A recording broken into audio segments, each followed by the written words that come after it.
why it's true, because it makes me look smart.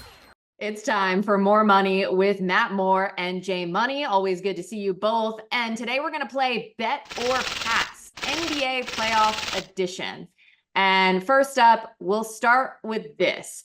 Luka Doncic can be the best player on a title team right now. Matt, bet or pass? Pass. Luka's amazing. Luka's incredible. Luka's probably going to finish second in MVP voting. Luka Doncic is not able to impact the game the way that some of the other guys in the league can. And for him to get there, I think it is too much. Now, if he was on a team like the Boston Celtics, because I do think that Luka impacts the game more than Jason Tatum, right? He does more than that. But you have to understand, with where this Mavericks team is at, he can't do that. If Luka was on another team, then maybe the answer would be yes. But with this team, he still plays. We've seen this before where high usage players of Luka's level of high usage do not win titles. It is just an historical, almost absolute that if you're in the top 5 in usage, you do not wind up winning the NBA title. And he made some great passes last night, and his defense was clutch. You're going to hear from Jay about his defense as if that's a thing that's actually sustainable or that we're going to believe in. But to be real honest, the Clippers just missed a ton of shots in that game. But his passing was really great on point last night. That said, for him to be the best team in the title, for a title team, that takes too much, especially when he's got Nikola Jokic standing in the way. I don't think that he's got to that level yet. He's still got one more level I think that Luka's got to get to, so I'll pass on this bet for now. Jay Money, sarcasm already being thrown your way. Yeah, I'm gonna bet for Luka to. I think, in my opinion, he's an MVP caliber player, and it's not just him. Obviously, he's the best player on the team, but when you have guys like Kyrie, as well, that can back you up, obviously this is a championship guy as well, man. So, I do think that when Luka goes out there and plays some defense, it turns everybody else up on the team as well. So, Luka will have a championship in his next 3 years, in my opinion. If you're talking about this year, I don't think it's gonna happen, but Luka is one of those guys. He's one of the best players in the NBA, and I do think he's an MVP caliber player, and he will get a championship under his belt. I do think defense is the differentiator here. His production offensively was identical game 1 to game 2. The question I have is he going to consistently commit to that defensive end, to raise the ceiling of his team, as Matt is emphatically shaking his head. But moving on to another series, Here we go. Damian Lillard can carry the Bucks over the Pacers. Bet or pass, Matt? I'll bet it from the standpoint of he can, but he won't. So I'm taking the coward's way out on this one. Look, he's a pressure point in this one. You're going to hear a lot of stuff about Giannis Antetokounmpo over the next 24 to 48 hours. I really got to stress this. Pacers have had their number with Giannis. Giannis has had monster games. Pacers have still beaten them. And the reason is because Damian Lillard's a pressure point on both ends of the floor. We saw in game 1 and 2 him have these incredible first halves. So why would the Pacers just let him do this? Because he absolutely vanishes in the second half.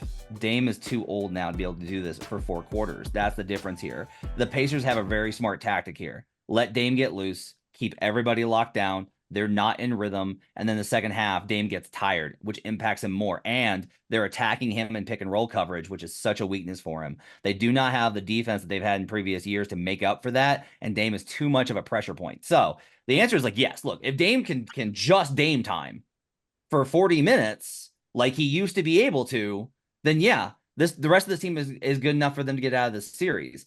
I don't think he can. So I don't really think that I know this sounds crazy. I have all the respect in the world for Giannis. I don't care if he comes back unless Dame is going to be able to get to a just unworldly level at his age in terms of endurance, let alone production. I think the Bucks are in real trouble in losing the series. Jay, what do you think? Yeah, I'm gonna pass. They need Giannis back here, regardless, man. They need him to dominate the paint. He can get into the paint offensively at will. He can dominate on the boards, and he can dominate this game in this series as well, defensively when it comes to defending the paint as well, man. So if Giannis doesn't come back soon, I don't give them much of a chance to win this series as well. So I'm gonna pass. I do not think that Lillard can do it by himself. Look, I don't think the presence of Giannis is going to hurt, but I hear where Matt's coming from as far as just how important Giannis is. Dame has actually played better against the Pacers without Giannis. I think that's because he actually feels like he has to step up more. I want to see that same level of aggression, even if Giannis comes back. All right, I got one more for you guys. The Celtics will lose a game before the conference finals. Matt, bet or pass? I will pass on this one. I think they're going 8-0. I think they'll probably drop 1 or 2 in the conference finals. But look, this Heat team knows it. Like, you could just tell the Heat are like, yeah, this is not our year. With no Jimmy Butler, there's just not a chance, man. You needed Jimmy to be able to do the stuff that he did in last year's first round versus Milwaukee. And you needed their shooters to shoot 45% from three. I looked this up.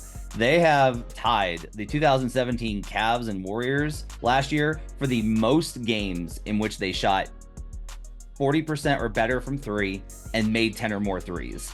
The list is literally, for the most, is the Cavs that season with one of the best offenses ever, the Warriors with Kevin Durant and Steph Curry, and then the Heat last year with Gabe Vincent and Max Strus. So yeah, I think, look, it's looking a lot like last year was the outlier that it felt like, and it wasn't this like magical Jimmy-ness. And yeah, Jimmy being gone is important here. The other problem is that Cavaliers team, I just do not think is wired to compete with the Celtics team. They're getting too easy of a run here versus the Magic. The Magic are just not equipped to be able to push them. They're too young, they're too inexperienced, and they don't have any offense. So the Cavs are basically walking into Boston as a team that hasn't really gotten through a tough series, hasn't found themselves, hasn't battled adversity.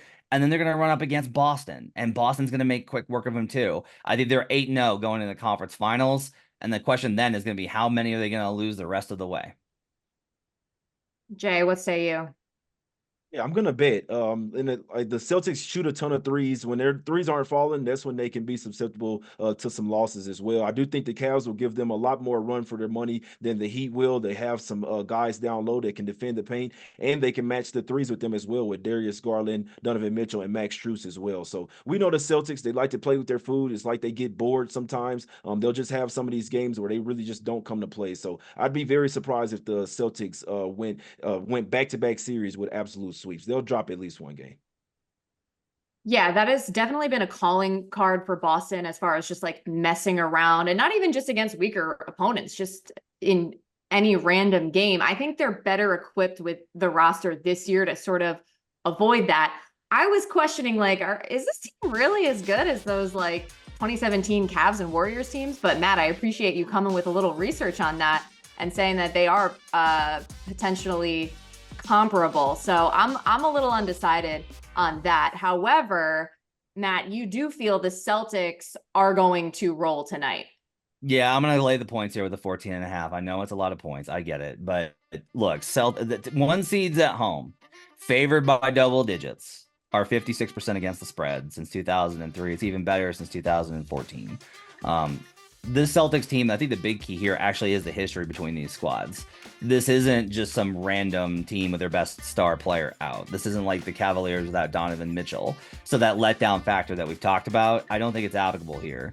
They know how good Miami is. And you felt it in that game one, honestly, where they got out to this huge lead. Miami makes this big run, and it's like, uh-oh, here we go.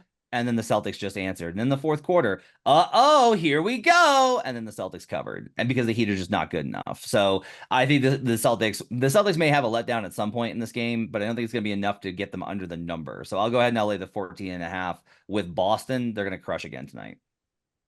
I think you're probably right, Matt. And obviously Boston was up by as many as 34 in game one, ended up winning by 20.